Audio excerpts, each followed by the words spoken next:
So now I've well and truly established my Disney adult credentials, and you may have heard me mention that I have a top 5 of their animated films, and if you haven't, this list is super relevant. Number 1 is Sleeping Beauty, which I doubt surprises anyone. Number 2 is Pocahontas, which again is probably unsurprising.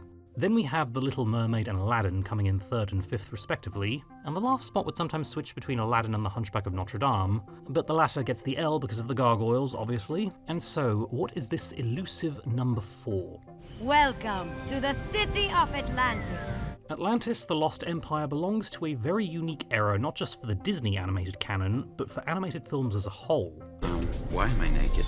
By the early 2000s, the public had grown sick of the Renaissance formula that had made up the 90s. A coming-of-age musical usually involving romance, animal sidekicks, a campy villain, and some form of fairy tale motifs. And while Disney's output from this period was all very solid, the same can't be said for all its imitators, not helped by all the 2D films that actually were different being box office failures and not finding their audiences until later.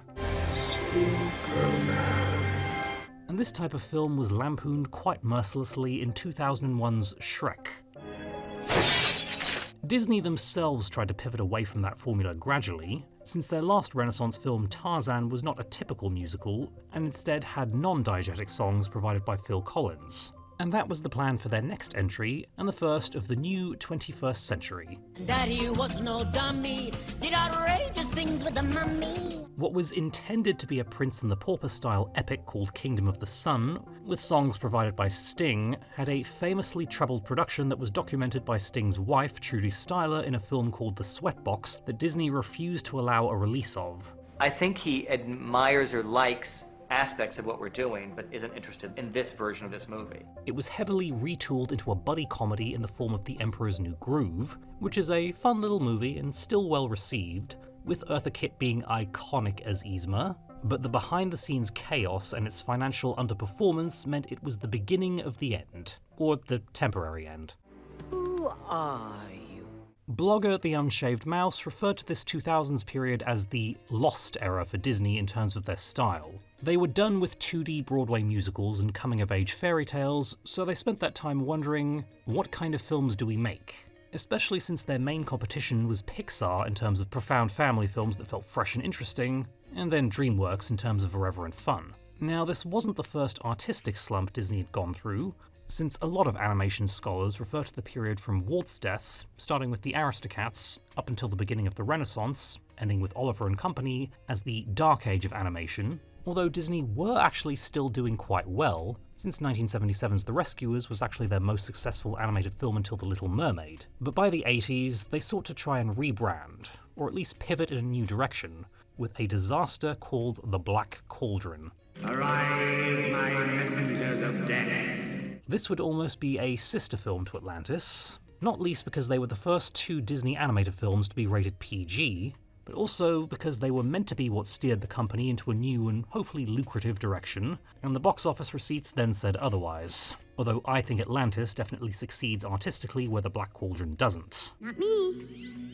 Me either. To cut a long story short, this was an adaptation of a series of high fantasy novels that was going to appeal to the 80s sword and sorcery crowd, but concerns over the film's darkness led to 12 minutes being cut, and the finished piece is a tonally inconsistent mess that is at once too dark to be enjoyable as a Disney film, but also has too many Disney-esque aspects to work as a darker animated story. And rather than, say, Sleeping Beauty or The Hunchback of Notre Dame having dark moments but still feeling like Disney films, The Black Cauldron goes way too bleak in an almost soulless way, to the point that one scene has the pig Henwen about to be beheaded on a chopping block that has visible dried blood, and you almost think the movie will go through with it. I once read an article that described The Black Cauldron as a movie that deserves its obscurity, which is harsh but fair. Don Bluth's films like The Secret of Nim and The Land Before Time did much better at introducing darker elements to animation and differentiating themselves from Disney, and it wouldn't surprise me if that was an influence in what eventually became Atlantis. Don Bluth also intersects with this topic slightly, because within this experimental 2000s period of animation, There were 3 notable films that all formed their own subgenre. A young man carrying a lot of angst over a missing parent is the POV character for a journey through a fantastical sci-fi setting, during which he has to deal with a betrayal from someone he trusted, as well as lots of battles, side characters actually getting killed, and some mild titillation that, okay, Treasure Planet doesn't have, but Titan AE has more than enough for 2 films. I'm still naked here. Oh, and the animation is so spectacular, it makes me want to say amazeballs without any irony whatsoever. Seriously. Treasure Planet has the best blend of 2D animation with CGI in the entire Disney animated canon. Titan AE repeatedly feels like a cover for umpteen space opera pulp novels brought to life. I also want to sing the praises of another innovative and underrated animated film that also came out and flopped in 2001, Final Fantasy: The Spirits Within, whose realistic CGI actually caused a bit of a to-do among the Screen Actors Guild over fears of virtual actors putting real ones out of work. It just seemed to be a thing in the early 2000s that we were really into the idea of PG animated sci-fi. Maybe it was the influence of Ghost in the Shell in the West, or maybe cyberpunk in general becoming popular as we neared the turn of the millennium. But this was a brief time when animation was exploring the advantages over live action in terms of sci-fi stories. And unfortunately, the box office returns indicated this wasn't a profitable trend. And it's a shame, because Atlantis comes close to rivaling Sleeping Beauty in terms of animation quality. And not just because both of them were made in widescreen, with Atlantis intentionally trying to evoke the films of David Lean and Akira Kurosawa, also taking inspiration from 20,000 Leagues Under the Sea, widely considered to be the first great live-action Disney film. The art direction deviated completely from the Disney house style and went for a more comic book vibe. And since there were supposedly t-shirts made for the crew to wear with the slogan, "Fewer songs, more explosions," the film is scored by James Newton Howard rather than Alan Menken, and it is absolutely epic. Lady Knight the Brave did a detailed breakdown of the production history, so I'd recommend watching her video to save me repeating/plagiarizing. But I've been talking for over 5 minutes now and not even explained the story for those who don't know the movie, so here we go. We open with an ominous quote from Plato, and then cut to the very destruction of the city of Atlantis itself, during which the Queen ascends to a higher plane of existence, separating her from her infant daughter Kida, after having spent far too long lecturing her about leaving a doll behind when she could have just picked it up herself. But then we fast forward 8,000 years, give or take, to 1914. Where a linguist called Milo Thatch is trying to prove that Atlantis may have existed once upon a time, and is being laughed out of house and home by his superiors, who, outside of this universe, would seem pretty reasonable. And I really hope this movie didn't instill a sense of validation in the current generation of conspiracy theorists. But as an aside, I repeated this dude's line for close to half my life after the first watch. If I ever hear the word Atlantis again, I'll step in front of a bus. Milo, however, gets picked up for an expedition led by a Commander Rourke to find the city, during which he meets and is initially shunned by, but eventually befriends, a ragtag bunch of misfits who critics called cliché, which I will get to. They discover Atlantis and a now grown-up Kida who either has really good genes or Laurie Hill should do an analysis video on. But it turns out everyone except Milo has really been after something called the Heart of Atlantis, the theft of which will make everyone filthy rich, but also result in the Atlanteans having lots more in common with a doornail. But it's then face turns all around and a Save the Princess deal, along with a big battle inside a dormant volcano, and what do you think happens? The volcano! She awakes! Volcanoes only exist in fiction to go boom with the exact precision that the plot requires after all, so before I get petty and attack the critics for daring to not think this film knocks sliced bread into second place, let's talk about legitimate criticism, or should I say, issues that are somewhat noticeable. Half turn right, quarter turn back, keep your hand on the pad. While the movie does have a progressive message against imperialist grave robbing, with Rourke literally saying, "If you gave back every stolen artifact from a museum, you'd be left with an empty building." the message is somewhat muted by how the Atlanteans are presented. The filmmakers also took inspiration from an actual conspiracy theorist, Edgar Cayce, and among his theories was one that the Atlanteans were a master race that we were all descended from, and trying to deviate from the typical crumbling Greek columns portrayal of Atlantis, they borrowed aspects of Mayan and Southeast Asian architecture to suggest those civilizations evolved from Atlantis, and for the Atlanteans themselves, they were drawn with a combination of features from different ethnicities to play up the master race angle. And while Kida is voiced by Cree Summer, who at the time was the only prominent black voice actress, her father is voiced by Leonard Nimoy. And notice how those two are the only Atlanteans who get any kind of character? Our way of life is dying. Our way of life is preserved. I'm going to mention Pocahontas again, and while it's definitely more noticeable that there are more developed characters on the English side than the Powhatans, we do at least have multiple Powhatans with their own perspectives, like Nakoma, Kocoum, and Kinkata, besides Pocahontas and Chief Powhatan, and Pocahontas herself is the main character, so we at least get a sense of community. The Atlanteans, meanwhile, happily welcome these strangers into their city and provide food and shelter, with the king being the only one who is remotely suspicious. And while Kida has in-story reasons to welcome them and a motivation of her own, the rest are all nameless NPCs who exist to provide our main characters with help, holding no ill will towards them for the murder of their king, kidnapping of their princess, and nearly causing their deaths and the destruction of their city, happily giving them plenty of treasure at the end. I only wish there was more we could do for you. I'm not saying the movie needed to be bloated with subplots about the day-to-day lives of the Atlanteans, but in attempting to portray a fantasy race of brown people and encouraging the viewer to feel empathy for the plundering and near extinction of their civilization, it does fall not headlong into the Hollywood natives trope, but is very adjacent to it. Especially with how they aren't able to read their own language and need Milo's help to access their own technology. That's an easy thing to miss. You deserve credit for even getting this far. Now, this plot point isn't as yikes as you might think, but it's definitely something that could have used some expansion, rather than everyone except Kida and her father being happy little brown people there to help and be helped with no independent thoughts of their own. The whole forgetting how to read their own language part of the story isn't that glaring, since the supplementary materials clarify that the king outlawed reading and writing to prevent anyone from attempting to use the heart of Atlantis the way he did, and the Greeks in real life lost the ability to read and write for about 400 years during the Bronze Age, only reacquiring it when they adopted the alphabet from the Phoenicians, so there is a precedent for it, especially if Atlantis has been isolated from any other civilization for thousands of years, and is outright said to be declining. With each passing year, a little more of us is worn away. It's also implied that Kida and her father are the only survivors of the Mabel Mock, with everyone else just being born and raised in a society where reading and writing isn't taught. Could have used a couple of lines making this clearer, but it doesn't break the movie for me. Their language must be based on a root dialect. It's just like the Tower of Babel. We can hand-wave the language thing by saying the crystal functions the same way as the magic wind and Pocahontas. So, essentially, Kida and the Atlanteans can speak modern French and English because a wizard did it. And before I properly go into Kida, there's a weird discourse surrounding her that she is hypersexualized. You do swim, do you not? Oh, I swim, pretty girl. Pretty good. The debate around whether merely wearing something that shows skin counts as sexualization is one that can never be answered, but I keep seeing this weird take saying that Disney's brown heroines are more sexualized than the white ones, which requires you to forget about Tinkerbell's panty shots, the Neverland mermaids with their strategically placed bra substitutes, Ariel wearing a seashell bikini top, Meg outright trying to seduce Hercules, and pretty much everything about Elsa's makeover. And we all know it's the furry characters who are the most sexualized, considering Duchess, Maid Marian, and Nala all give their men bedroom eyes, and Miss Kitty from The Great Mouse Detective. Your baby's gonna come through. And even within Atlantis itself, what is Helga's introduction? I came down the chimney. Ho, ho, ho.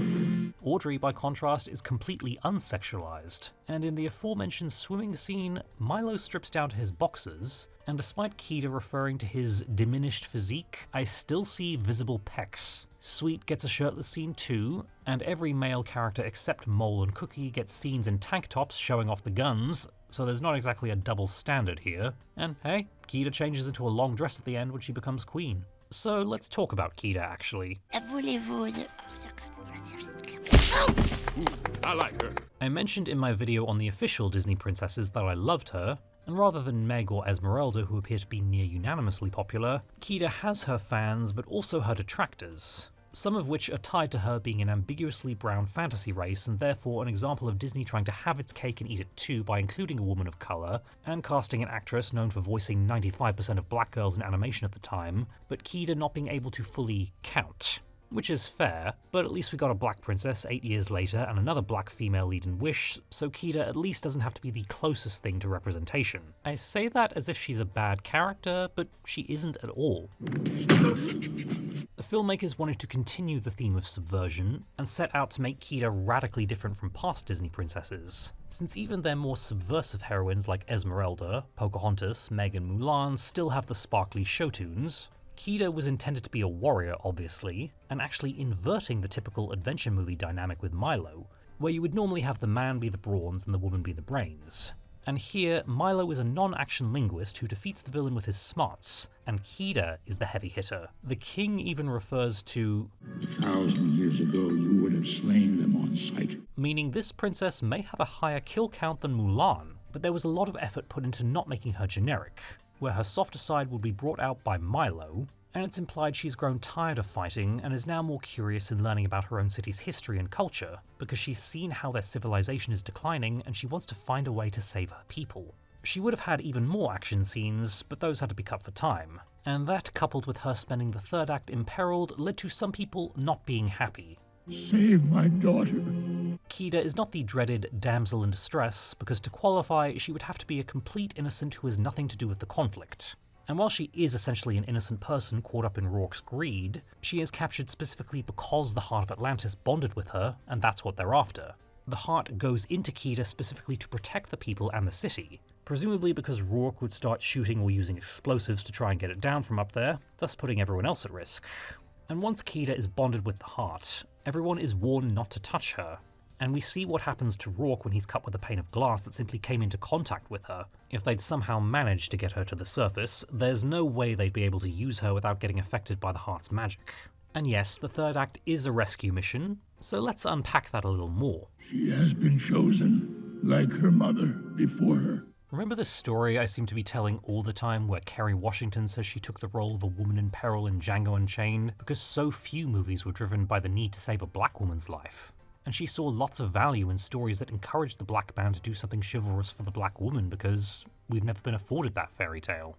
And I still can't think of that many mainstream stories where a major plot point is rescuing a woman of colour, except maybe the first 4 episodes of Spartacus Vengeance. Kida also gets to be the most powerful person in the story, with her and her mother being presented as women of great importance. And the extended rescue is so that Kida can save not only them, but the entire city. So Atlantis presents Kida as both this figure of such importance that a non-action guy will charge into battle to rescue, and as the only one with the power to save everyone else. Yeah, you got that right. Outside of that, although Milo can read her language and she can't, she is fluent in multiple other ones, and corrects him on his pronunciation. How was my accent?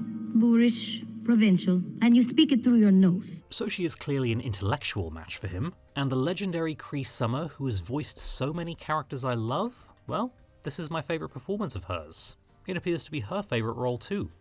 And the little digging animal called Mole, he is your pet? And I've always been a big fan of romance subplots that focus on an emotional connection and the beginning of what could be a strong relationship. Milo and Kida do connect and very obviously like each other, but have only known each other for a day or so, but also connect enough that you can buy Milo staying in Atlantis just to be with her. And because of the less is more approach, the scene that never fails to get me emotional is this. Milo.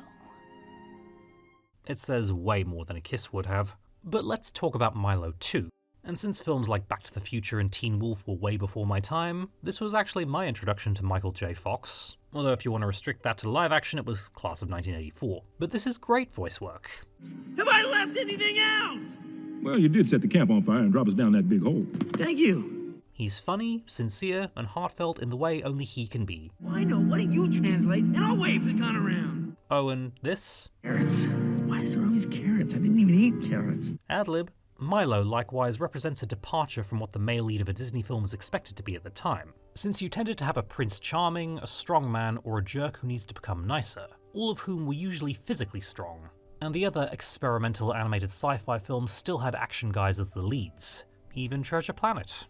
Milo isn't just more intellectual, he's outright useless in a crisis, with only his knowledge of the Atlantean language providing any kind of function in the journey to find the city, and he's actually ostracized from everyone else because of it. And as someone who's been on both sides in such a situation, one to find Shangri-La and the other to find Xibalba, just kidding about the second point, serious about the first one, I can kind of see where they're coming from. And while he does win them over eventually, one thing I noticed about the romance he enters with Kida is that she is the first person in the movie to be nice to him straight away. I mean, Mr. Whitmore and Sweet weren't mean, but Kida is the first character that is kind to Milo from the get-go, healing him from his injuries and connecting with him on an intellectual and emotional level. And with how Kida needs his help to save her city and people, she's the one who treats his skills and knowledge as something important that can make a difference, as opposed to a means to an end like the others. So essentially, she's also the first character in the film that isn't trying to use him in some way. She's also the first character he's able to be vulnerable with, and they bond over their respective missing parents, which makes for the beginnings of a romance based on mutual respect and an emotional connection that I very much dig. Grandpa used to tell me stories about this place as far back as I can remember.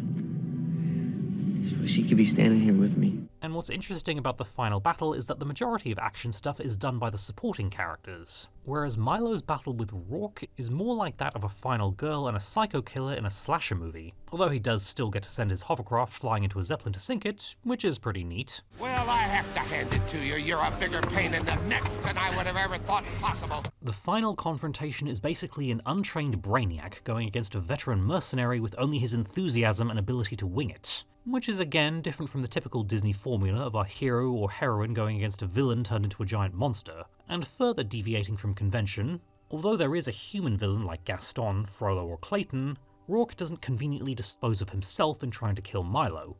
He is very pointedly done in by the efforts of both Milo and Helga. Nothing personal.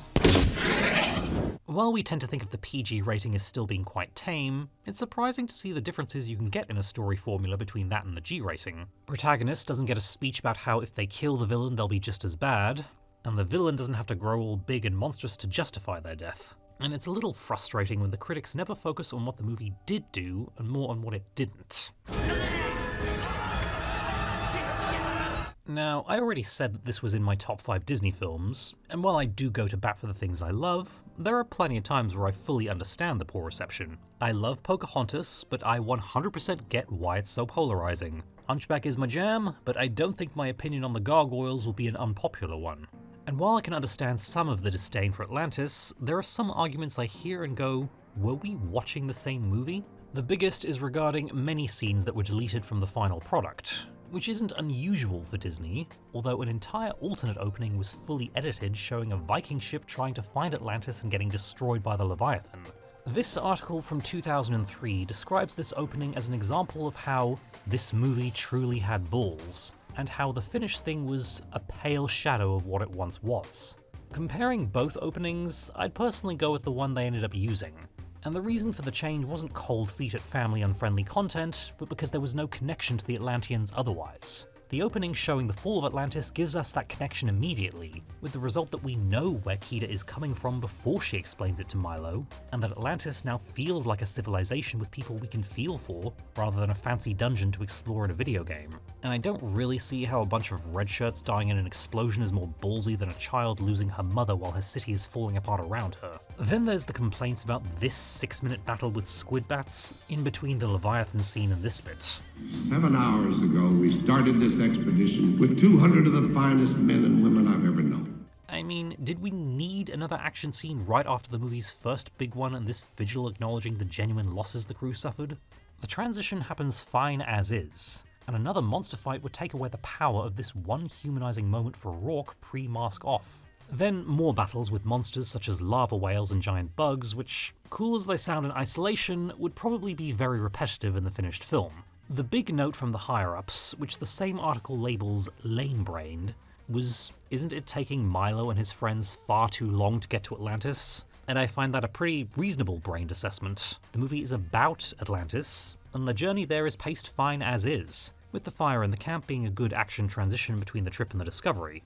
All right, who's not dead? Sound off. There's a reason we have an expression for self-editing called killing your darlings. The action sequences that would have been extraneous were wisely cut in favour of these more intimate character moments that adhered closer to the traditional Disney formula, which is to the film's strength. And by traditional Disney formula, I mean the core of emotional storytelling, which can be traced right back to the one that got the party started. I don't care how much you try to logic the they barely know each other, because I feel every emotion in this payoff. Because the big twist in Atlantis is how the entire cast was down there planning to steal and plunder, and were still prepared to do so when they found actual people living there too. Not just Rourke and Helga, but the likable characters who had bonded with Milo and shown softer sides just before this. And this was before Disney overused the hidden twist villain, so a betrayal like this was definitely departing from the expectation at the time. But it makes for a strong arc for all of them, since we know enough about the likes of Vinny, Sweet and Audrey to know they come from the working immigrant class, and aren't so much motivated by greed as the opportunity for better futures that certainly wouldn't be possible in 1914. And this does ask some interesting questions, especially for a Disney film. But that's what it's all about, right?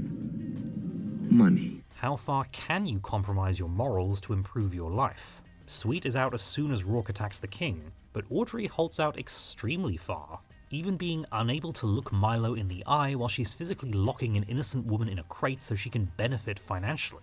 I can go back to when Kid Me first saw this scene, and I don't think I've ever had a movie make me really beg for characters to do the right thing the way this one has. You can't be serious. This is wrong and you know it! I've heard some people say this needed more build-up or explanation as to why the team turns like this, but to me, it's obvious. You're just in it for the money.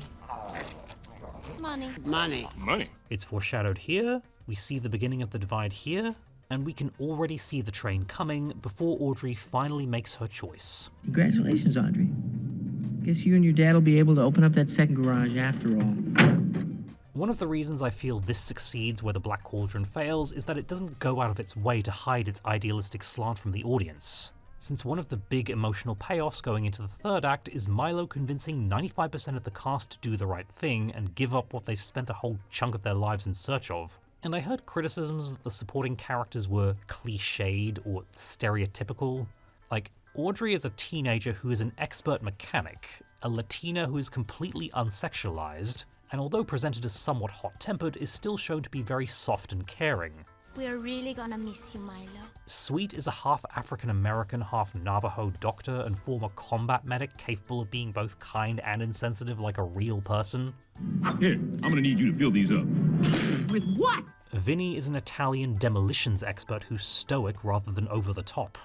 We've done a lot of things we're not proud of. Robbing graves, plundering the tombs, double parking. And like, the characters are tropey, but I wouldn't call them cliched. I thought you said this thing could cut through a femur in 28 seconds! Less talk, more song! I wouldn't call them flat either, because they're a great supporting cast to enhance the story. You told me he only had guns! What I said was he's never surprised! Vinny and Audrey get most of my love, although I'm starting to appreciate Mrs. Packard more as I get older. He took his suitcase? Marge, honey, I don't think he's coming back. Packard! I have to call you back. No, I'll call you. But because I was an ignorant child, I somehow thought Mr. Whitmore and Cookie were the same character and got very accused when they appeared on screen together. But we love Cookie, and that's not up for debate. The men need the 4 basic food groups. I got you 4 basic food groups. Beans, bacon, whiskey, and lard. In fact, it's neck and neck between Atlantis and my beloved Sleeping Beauty for having my favourite supporting casts in a Disney movie. And with Atlantis being an action-adventure story rather than a coming-of-age musical, the world itself should be the most interesting part, and the characters should be simple, fun, and easy to root for if they're the good guys, and easy to root against if they're not. Like The Mummy. Rick and Evie aren't the most complex or morally ambiguous folks, but they are very fun and compelling, and they help enhance our enjoyment of the first 2 films because they're who we experience the world alongside. Pembroke scholars never wrote about this. That kind of simplicity is hard to do well, where you know who everyone is and understand their position quickly without getting bloated with a bunch of side plots or excessive backstory. He always wanted sons, right? One to run his machine shop and the other to be middleweight boxing champion. But he got my sister and me instead. The animators even said that, with the film not being a musical, it allowed for these quiet, intimate scenes of the characters just sitting around and talking. What happened to your sister? She's 24 I know, with a shot at the title next month. And even if the mantra was fewer songs, more explosions, Atlantis does intimate character moments just as well as the spectacle, with one of my favourite of these little scenes being Milo taking a moment to appreciate that his grandfather turned out to be right about Atlantis being real, and be sad that he's not here to see it. And since Kida also lost her mother, she understands this all too well, further developing that emotional connection. Let's try this again. We have 2 main villains in Rourke and Helga, and they represent the first in a trend that Disney would start overusing in the 2010s, that being the hidden twist villain. Except here, they're revealed as the villains about halfway through, and we still get plenty of time with them in said state to explore their motivations. What's to know? It's big, it's shiny, it's gonna make us all rich. Rourke reminds me a lot of Colonel Quaritch from Avatar, and so I can't help but compare, and you're not topping Stephen Lang's utter charisma in that role. This low gravity will make you soft. But that's not to slate James Garner's performance. I'm honestly very surprised, and it's definitely my subconscious biases showing that a dude who was more movie star than character actor had these subtleties and nuances in voice acting that a lot of celebrities who try animation don't. You're an idealist, just like your grandfather. Do yourself a favor, Milo. Don't be like him. For once, do the smart thing. Rourke is fine as a villain, and marks a departure from the Renaissance's usual antagonists, who are obviously the bad guy from their very first appearances and are generally more fun, except Frollo and possibly Shan Yu. And this carried over into Yzma too, although she was more of a parody. All right, a quick cup of coffee. Then take him out of town and finish the job. Rourke is just a real person, more like Clayton from Tarzan and Governor Ratcliffe from Pocahontas, but a lot more duplicitous in that him being evil isn't obvious to the audience. Looks like all our chances for survival rest with you, Mr. Thatch. You and that little book. I don't find it particularly fascinating, and one area in which Treasure Planet succeeds over Atlantis is in that complicated portrayal of Long John Silver, but Rourke is more of a catalyst for other things to happen, who sets the stage for a more action-packed climax, so he doesn't need to be fun and flamboyant. And while he won't be topping the lists of greatest Disney villains because, let's be real, no one's knocking Maleficent off that top spot anytime soon, he does at least get a memorable demise, where he's turned into a freaky crystal monster, which according to the tie-in material was the heart of Atlantis sensing the evil in his own heart and turning him into what he resembled. Well, that's neat. Helga is a lot of fun though, and I can remember loving her as a child. It's you. Blondie, I got a bone to pick with you. Hold that thought. They even introduce a little bit of moral ambiguity, with Helga being momentarily troubled when they find people down in Atlantis, since it means they'll be stealing from a living civilization, and she is equally uncomfortable in the Hall of Kings. You promised me a percentage! Next time, get it in writing. And Rourke betraying her was one of my favourite parts of the movie as a kid, because I loved how it led to her shooting the Zeppelin down just to spite him, which could be considered a heroic act since it does stop Rourke from making off with Kida, but we won't consider it one since it makes the volcano erupt while the protagonists are still in it. Apparently Disney were conflicted on whether Helga should be considered an anti-hero or a tragic villain, because there was a planned spin-off cartoon and supposedly there was an idea for her to reappear and get a redemption arc. But recently, Kirk Wise revealed that there was a plan for a sequel titled Atlantis Shards of Chaos, where Helga would return as a steampunk cyborg leading a team of mercenaries to attack Atlantis. To which I say, yeah. Neither of them are the complex, layered villains like Frollo or Mother Gothel, nor are they shameless fun like Maleficent or Ursula, but they are more than serviceable. And while they aren't fairy tale baddies with songs and minions, they manage to still feel like Disney villains in a way the Horn King didn't, since the core of Disney storytelling when it works is to have the villain be the foil for the hero's personality, represent one of the 7 deadly sins, and their plan is tied to the hero's personal growth. Milo wants to discover Atlantis just for the love of the discovery and hopefully prove his grandfather was right. Rourke and Helga want to get rich by stealing a bunch of treasure, obviously representing the sin of greed. Milo learns about the plight of the Atlanteans and refuses to take part in what the others are planning. Rourke and Helga discover their get-rich-quick scheme comes at the expense of an entire civilization, and they don't care. And them continuing on with their plan is what motivates Milo to step it up and fight for what he believes in, also convincing the secondary characters to do the right thing. So even though it was advertised as a departure from what Disney was used to doing, I can appreciate that the attempt at a rebrand wasn't a hate-filled one, and still recognisably Disney, just with a slightly maturer slant. And really, what else is there to say about Atlantis: The Lost Empire? Actually, quite a lot. I could talk about these spectacular one-take shots showing off how great the movie's art style is. I could talk about how I love the character designs. And indeed the designs for everything, including the Ulysses submarine, which we in the academic field would describe as f***ing epic. The Leviathan I was biased against as a kid because I played the shit out of the Final Fantasy games, and so this was the image in my head of what Leviathan should look like, and I may have thought it was pronounced Leviathan and therefore a little salty that the movie corrected me. But yes, this is also epically designed, and gets an equally epic action scene to showcase what kind of movie we're in for. Jimmy Christmas, it's a machine! I love the Atlantean architecture and everything about it. I love the movie's climax, both for the spectacle that is the volcano erupting and the Sentinels protecting the city, and for the substance in this small but extremely powerful reunion between Milo and Kida. I just love the world this movie has created, and the people who live in it. You take good care of yourself, Milo Thatch. Yeah. You too, sweet. Come here.